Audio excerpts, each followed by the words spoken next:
A remarkable Middlesex collapse on a remarkable day opened up the LV County Championship match with Durham at Lords after Adam Voges' decision not to enforce the follow-on backfired a bit. It looked as if it was all about the follow-on as the third morning began with Durham on 157 for 4, needing to double their total to make sure that Middlesex had to bat again next. Chris Rushworth, the night watchman, surprised a few with that 6 off Ollie Rayner, but he could have been gone had John Simpson had Inspector Gadget arms behind the stumps. Rushworth was playing his role really well, as was Keaton Jennings, who'd resumed his innings on 61 and continued to look very comfortable at the crease, playing his shots with great ease against the medium pace of Neil Dexter in particular.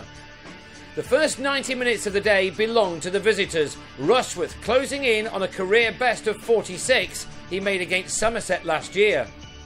Alas for him, he fell 6 short of that when he missed a sweep off Rayner and was eventually given out, the umpire working out if the ball had hit the bat leg outside the line of off stump.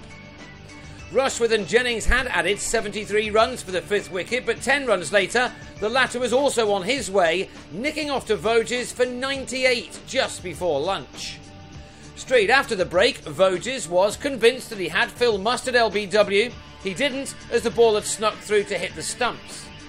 Paul Collingwood then needed to get his side out of a hole. They'd now slipped to 243 for 7, so this 6 off Voges would have helped.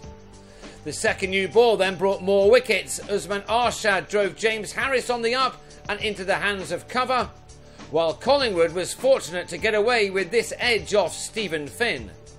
Durham were still 25 runs shy of their target when John Hastings could only direct a short ball from Finn to Rayner. And the innings was over when Harris bagged his 4th wicket, Paul Coughlin bang in front, leaving Collingwood unbeaten on 38 out of a total of 294. With awful weather forecasts for the last day, it came as a surprise that the follow-on wasn't enforced, especially when Rushworth immediately got the new ball to talk. The lead was at 181, however, when a big drag backer from the same bowler embarrassed Nick Gubbins, who was plumb in front for 8.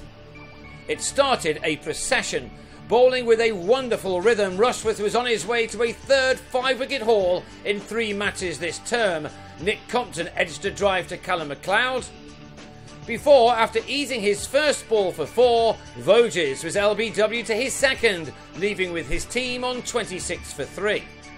It got worse. Sam Robson had added 17 to his first innings 178 when he was another Rushworth LBW victim, the bowler on fire yet again. Rushworth was brilliantly backed up by Hastings, who removed James Franklin with a shot he won't want to repeat. Hastings then bowled John Simpson, but only after he'd overstepped. Batting now suddenly looked almost impossible. Simpson instead fell in Hastings' next over, Michael Richardson completing the dismissal. And in the same over, the Australians shattered Rayner's stumps. 10 overs in, and Middlesex found themselves on 37 for 7, Hastings with 3 for 2 from his first 2 overs. And he didn't have to wait long for his next wicket, Neil Dexter nicking to Collingwood at 50 for 8. And extraordinarily, it was 50 for 9 when Rushworth grabbed his 21st championship wicket of the season and his 3rd 5-wicket haul in just 3 matches.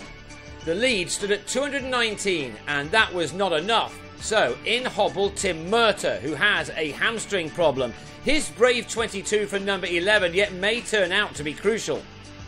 Indeed, 39 were added for the last wicket before Hastings also picked up a fifer by trapping Finn in front.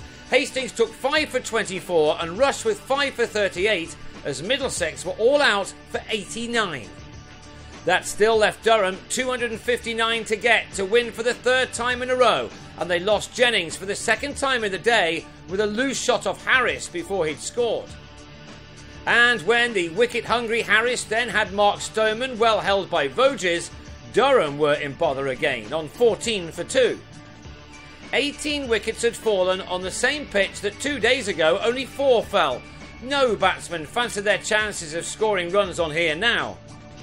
Richardson survived that, while Scott Borthwick would have been pleased to see this edge off Finn avoid the slips. An extraordinary day ended with Durham on 24 for 2. needing 235 more on the last day to make sure that voters regrets his decision to bat a second time. Alas, the weather forecast is not good, but let's hope that it's wrong and this excellent game is played to its conclusion.